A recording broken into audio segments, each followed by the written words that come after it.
నేను ఒకప్పుడు మా రామకృష్ణ గారు చెప్పారు, ఇప్పుడే నాకు ఒక అవార్డు వచ్చిందని. నేను ఒకప్పుడు ఈజ్ ఆఫ్ డూయింగ్ బిజినెస్ మాట్లాడేవాడిని, తర్వాత స్పీడ్ ఆఫ్ డూయింగ్ బిజినెస్ మాట్లాడుతున్నా.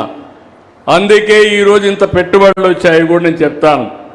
కానీ ఈరోజు నా ఆలోచన, మీరు ఏ ఆఫీసుకు పోయే పని లేకుండా ఏ పని కావాలన్నా మీ ఫోన్ ద్వారా మీ ఇంట్లో మీకు చేసి పెట్టే బాధ్యత నాది.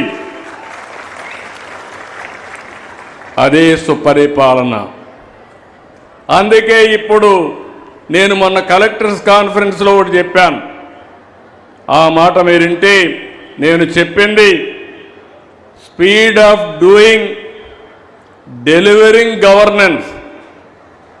గవర్నమెంట్ సేవల్ని ఎంత తొందరగా మీకు ఇవ్వగలుగుతాం, ఎంత స్పీడ్గా ఇవ్వగలుగుతాం, ఎంత అవినీతి లేకుండా ఒక్క పైసా డబ్బులు అడగకుండా మీకు సేవలు ఏ విధంగా అందిస్తామని నేను ఆలోచిస్తున్నా.